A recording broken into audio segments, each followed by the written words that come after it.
Jesus. Amém? Amém. Igreja do Senhor Jesus, igreja amada, nós temos um texto maravilhoso, irmãos. Nós temos um texto de Romanos 8:26 que nos traz a pessoalidade do ser Espírito Santo. Existe uma seita que eu falo muito sobre ela, e eu também escrevi um livro chamado Testemunho de Jeová, o que são e o que pregam. Esse livro já tem 96 páginas, é possível que fique umas 200 páginas depois dos comentários, e ele fala sobre a fundação dos Testemunhos de Jeová com seu fundador, Charles Taze Russell, e fala sobre as heresias que os Testemunhos de Jeová pregam, e a maior delas é sobre o Espírito Santo. Eles inventaram um termozinho teológico para o Espírito Santo e eles o chamam de força ativa. Eles querem atribuir ao Espírito Santo apenas um calor ou um vento. Eles querem tirar todo o poder que a Bíblia atribui ao Espírito Santo e entregar a um vento, a um calor. E eles dizem: não, o Espírito Santo não é uma pessoa, não é um ser que tem personalidade. O Espírito Santo, ele é um vento, ele é apenas a força ativa de Deus. E eles falam isso baseado no texto, aliás, baseado na palavra pneuma, no grego, que quer dizer que é espírito. Pneuma quer dizer vento ou sopro. E por ser uma palavra neutra, segundo eles, porque expressa um objeto, um vento ou um sopro, eles dizem que o Espírito Santo não pode ter personalidade. Os Testemunhos de Jeová também arbitrariamente arrancaram da Bíblia, arbitrariamente, o texto de 1 João capítulo 5, versículo 7, que diz: são três os que dão testemunhos nos céus, e fala sobre o Pai, o Filho e o Espírito Santo. Eles arrancaram da Bíblia. A Bíblia dos Testemunhos de Jeová, a tradução do Novo Mundo, não tem esse versículo. A Bíblia dos Testemunhos de Jeová trata o Espírito Santo apenas como uma força ativa, porque ele é chamado de pneuma, vento. Só que o vento, ele não pode, em hipótese alguma, determinar cargos. Ele não pode constituir líderes. O vento, um ser inanimado, sem mente própria e sem uma personalidade, ele não pode instruir os discípulos. Isso é dizer que os discípulos e os apóstolos do Novo Testamento, eles eram orientados por um vento, uma força estranha, sem personalidade e sem mentalidade. Mas o apóstolo Paulo, um grande homem de Deus, intelectual, entendido de filosofia e teologia, falava 7 idiomas, um homem balizado teologicamente, era um dos catedráticos, um dos melhores catedráticos que Israel e Roma já tiveram. E ele vem dizer aqui sobre o Espírito Santo. Romanos 8:26, da mesma maneira também o Espírito semelhante nos assiste em nossa fraqueza. Primeiro ele assiste, ele percebe, ele estuda. Porque nós não sabemos orar como convém. A gente não ora da maneira que deveria orar.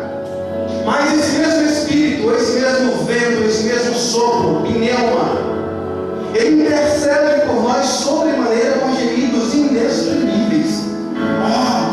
O vento da Testemunha de Jeová, ele pode interceder, demandando ali uma personalidade. É um ser que tem personalidade.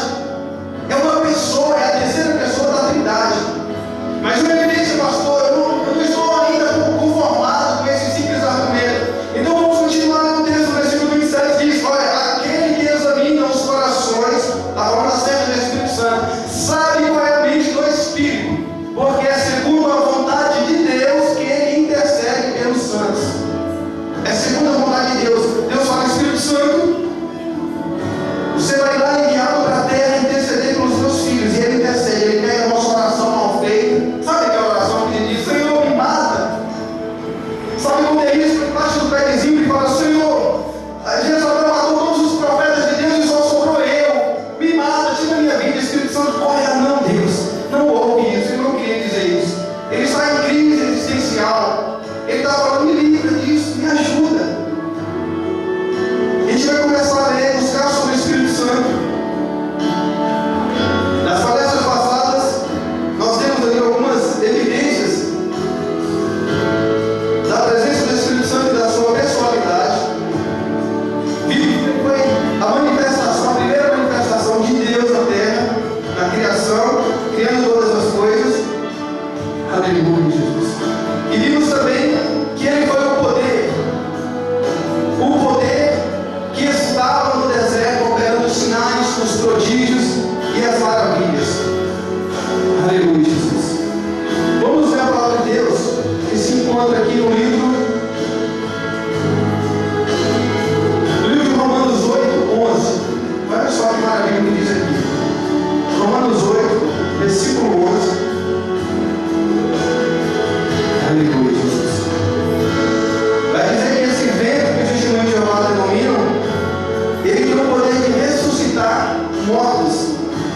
esse poder que vai ressuscitar a igreja de Jesus.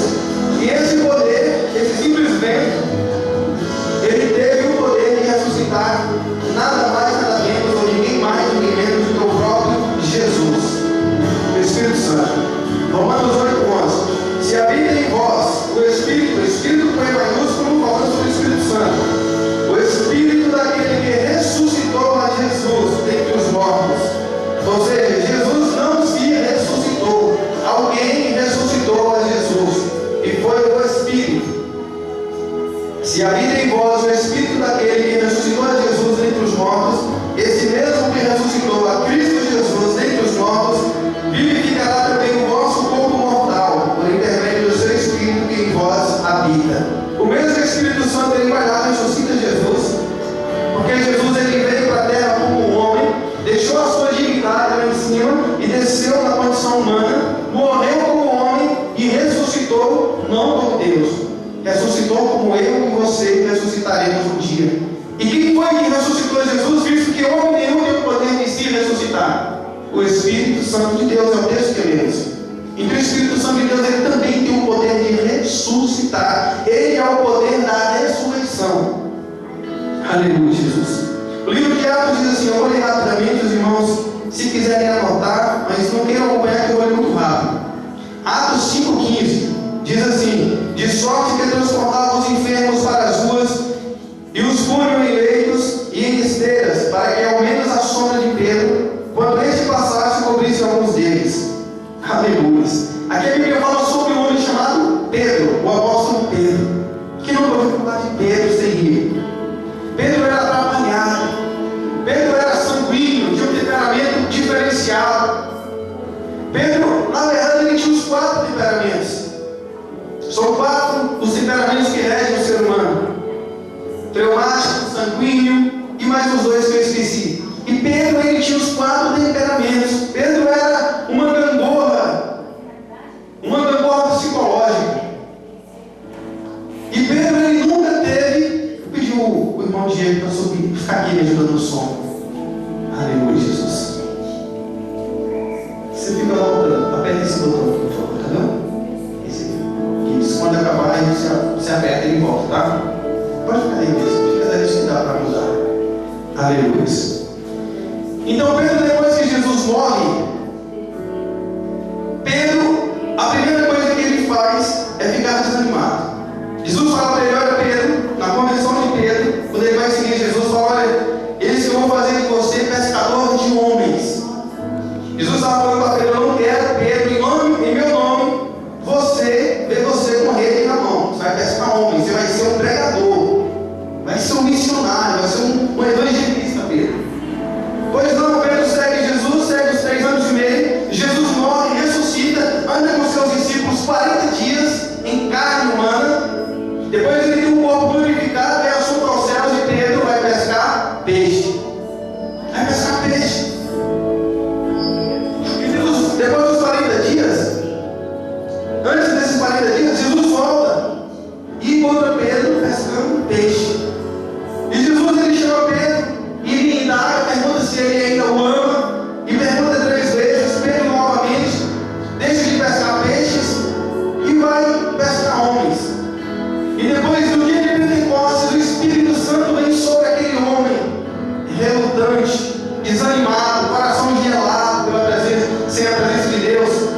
O Espírito Santo vem sobre Pedro e sobre aqueles outros 119 cristãos, que eram 120 que estavam reunidos.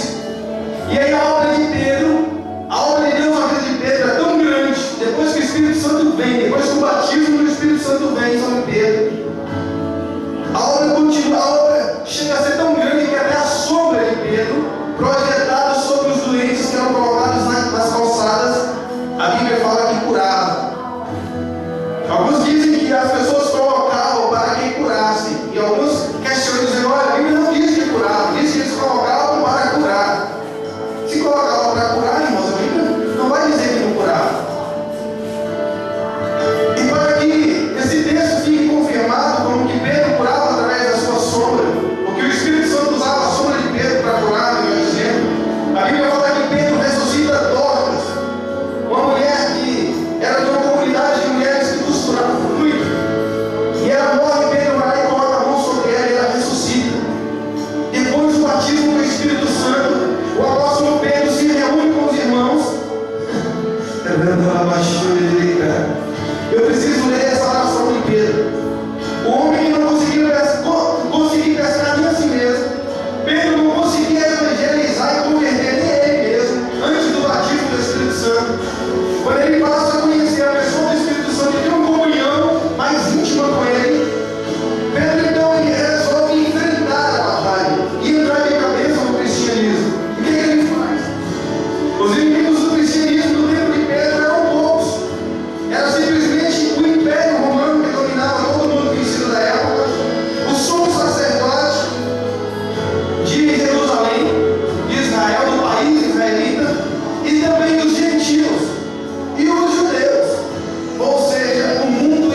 Diz assim: ouvindo eles isto, unânimes levantaram a voz a Deus em oração. Eles oraram: Senhor, tu és o que fizeste o céu, a terra, o mar e tudo que nele há.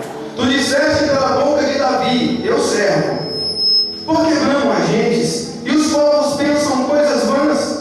Levantam-se os reis da terra e os príncipes se ajuntaram a uma contra o Senhor e contra o seu ungido. Verdadeiramente contra o teu filho Jesus, que tu ungiste, se ajuntaram não só Herodes, mas Pôncio Pilatos, com os gentios e todos os povos de Israel. Olha só que maravilha! Olha só quantas pessoas, vou ler de novo, não só Herodes, mas Herodes, Pôncio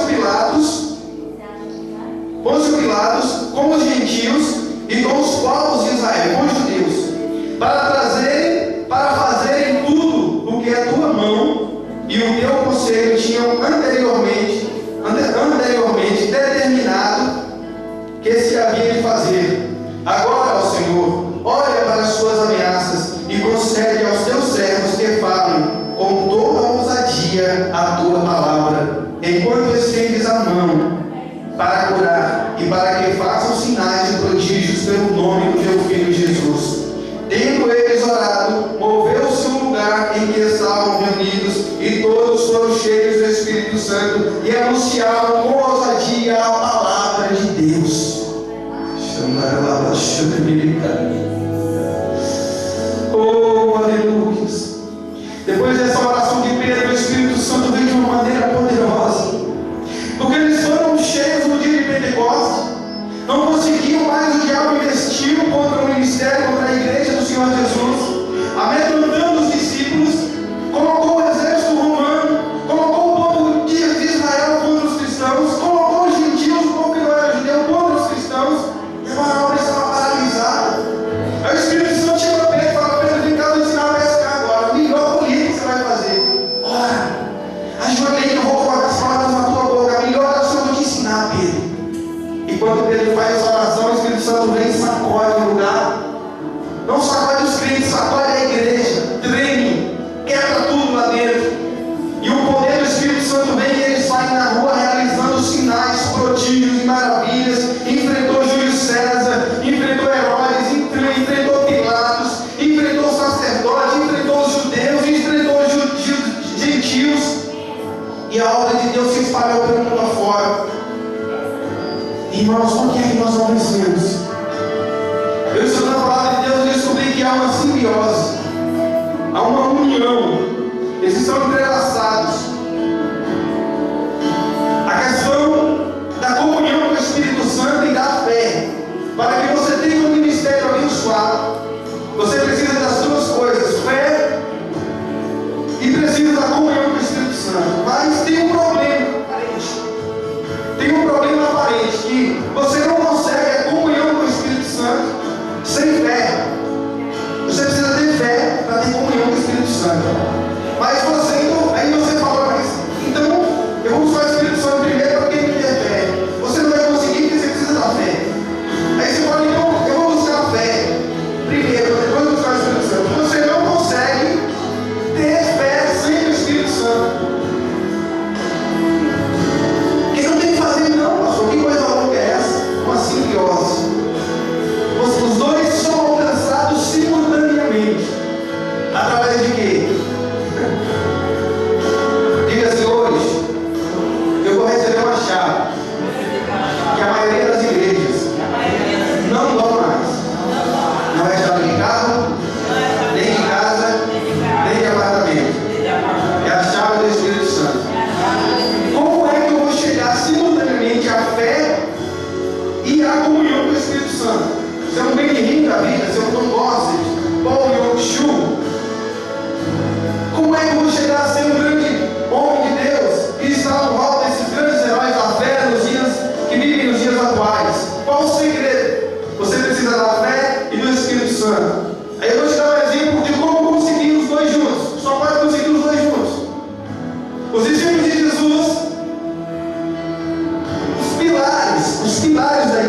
fica branco, de um branco que nenhuma lavandeira consegue deixar, resplandecente.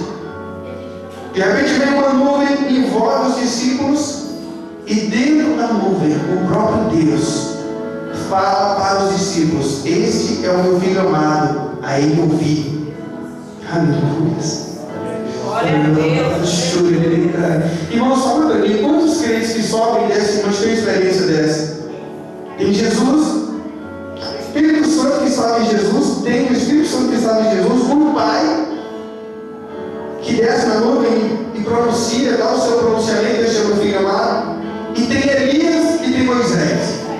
Elias não morreu, igreja, Elias foi arrebatado. Moisés morreu e o anjo, o arcanjo Miguel, escolheu o corpo, guardou o corpo de Moisés, numa briga, numa luta espiritual entre o demônio, para guardar o corpo de Moisés, porque certamente Deus precisava ressuscitar Moisés para aquele momento, para que ele aparecesse no monte da transfiguração. Qual era o propósito de Deus em fazer com que Elias e Moisés aparecessem no monte da transfiguração? Mostrar para o mundo a divindade de Cristo. Porque existiam vários grupos no templo, mas dois se destacavam. Eram os fariseus e os saduceus. Os fariseus diziam que existiam anjos, e os fariseus, eles acreditavam nos profetas. Eles acreditavam em Elias, em Jeremias, os profetas que traziam as revelações daquilo que Moisés escreveu.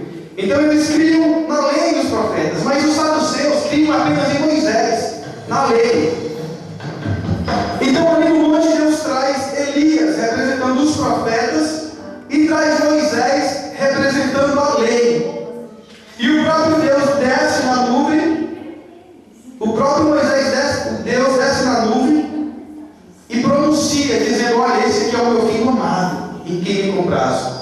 Ele está dizendo: olha, creia em Jesus, porque a lei está do lado dele, os profetas estão do lado dele, eu estou do lado dele, eu estou confirmando o ministério dele como Messias.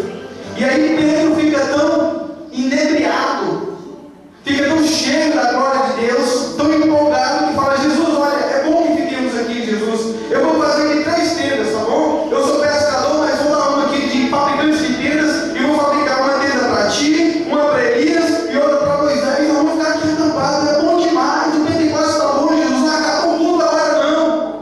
Vamos baixar as portas, Jesus, e ficar aqui a noite inteira. Vamos botar uma barraca, um acampamento aqui, Jesus. Não, Pedro, temos que fazer a obra. E eles descem do monte.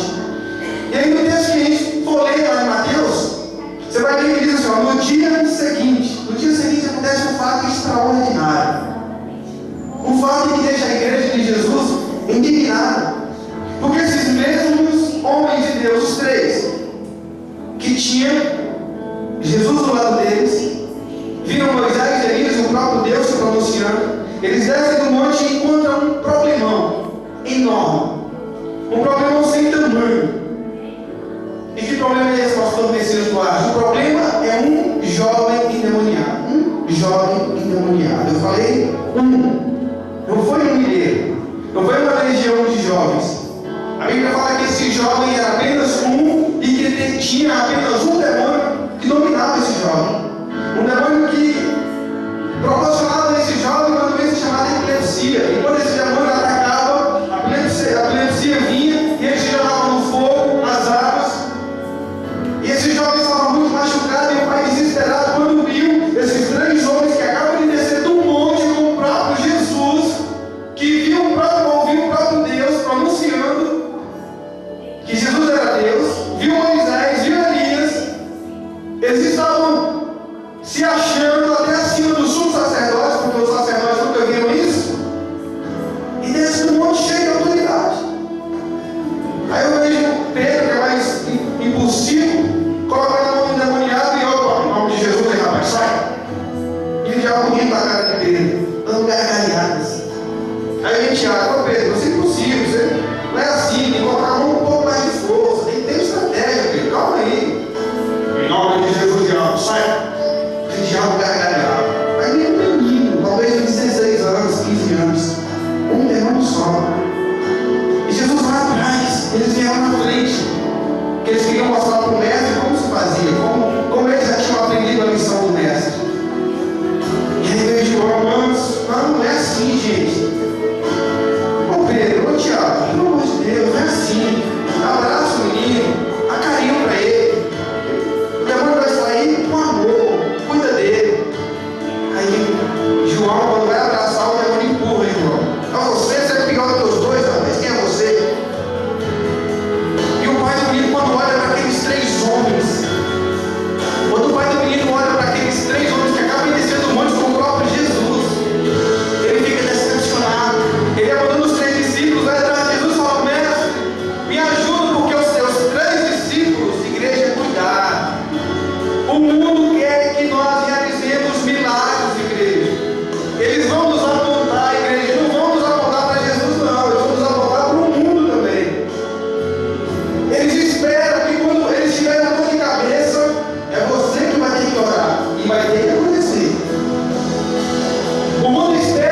situação de igreja, infelizmente é duro.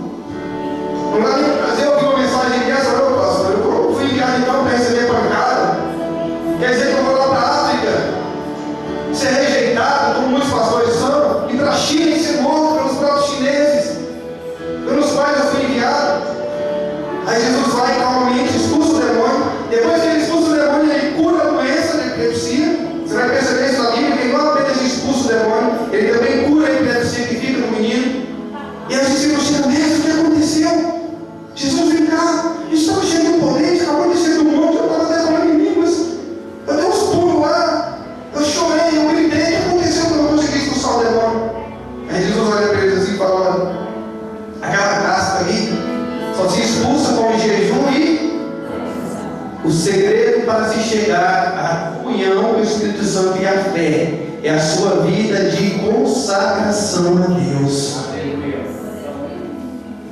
Você nunca vai ter o Espírito Santo de uma maneira mais íntima, e você nunca vai alcançar a fé a ponto de transportar montanhas se você não tiver uma vida de jejum e oração. Deus, eu preciso de fé. Deus, eu preciso do teu Espírito aqui do meu lado, sentindo, queimando em mim. Eu preciso entrar numa igreja com 2 membros e entrar feliz na vida como se tivesse 2 milhões. O Espírito Santo de Deus faz isso. Eu vou pregar com toda a eloquência que eu prego nas igrejas cheias. O Espírito Santo te dá isso, mas como que eu vou conseguir? Vencendo lá em casa. Ajoelhar, colocar os meus joelhos no chão e buscar essa vida de oração, de intimidade com Deus lá. E aí o Espírito Santo vai vir e ele traz a fé. E quando a fé aumenta em mim, eu vou buscando mais o Espírito Santo. E uma coisa aumenta a outra. E a minha vida de consagração vai aumentando, porque o Espírito Santo faz com que eu me consagre mais. Mas quando nós nos voltamos para a televisão, para as coisas do mundo, a Bíblia fala, a boca fala, aquilo que o coração está cheio de Espírito Santo não encontra nada na sua mente para que possa te usar. Então você vai se envergonhar, se expulsar demônio, você vai se envergonhado, se tentar ser usado nos dons de cura, você será envergonhado, até mesmo na hora de orar, porque a sua oração será vazia, seca e infrutífera, porque você não tem uma vida de comunhão com Deus. O certo pastor fala que a sua esposa, ela era advogada, um grande homem de Deus que prega no mundo inteiro.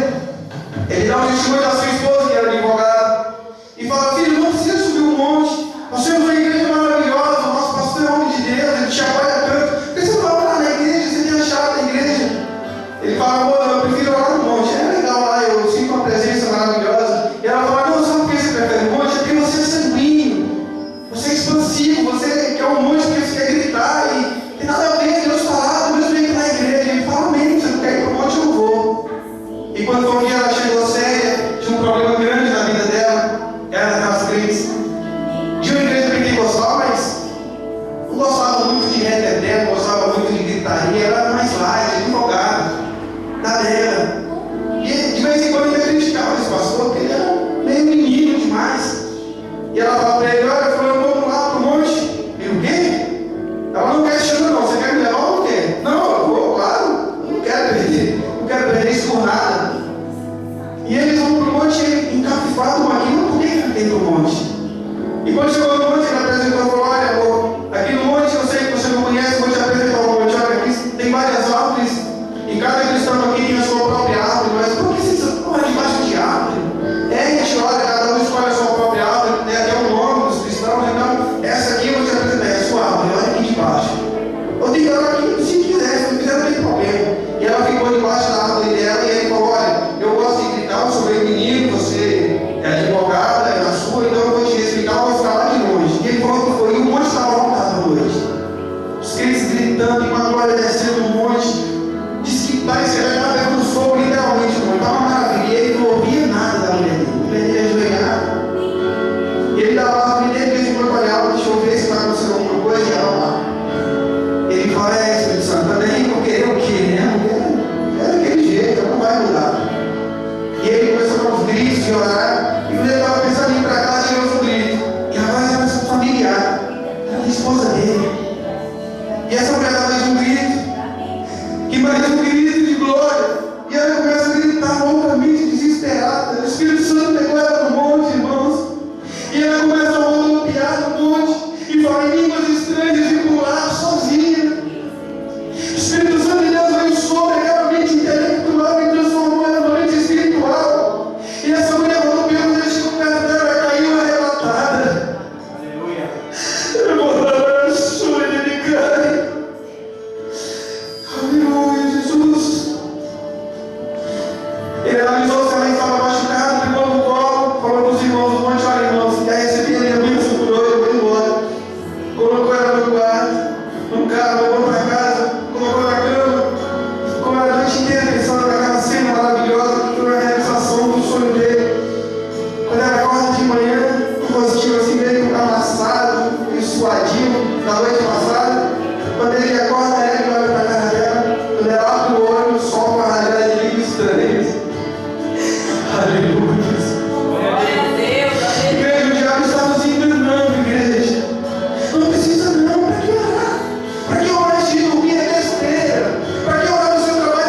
Esse missionário não conhecia o que era o som do Espírito Santo, não conhecia ainda. Ele conhecia muito de teologia, de missões, mas não conhecia de intimidade do Espírito Santo.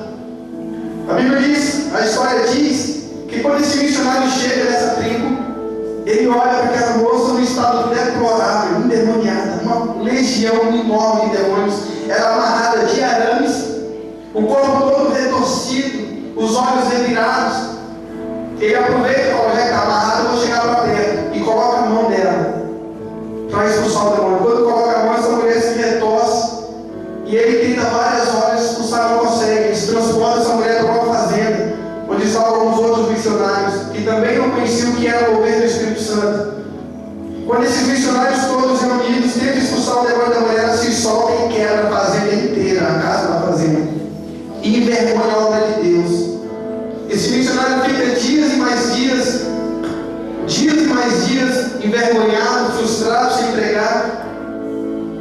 E ele fala para Deus, olha, eu preciso de uma mudança no meu ministério. Como é que eu vou pregar o evangelho sem ter nada para mostrar para o povo? Eu preciso de uma mudança. Vai lá e coloca o verso do chão e fala, Deus, se tu não me der nada, se tu não mudar o meu ministério, eu vou sair, eu vou desistir da obra.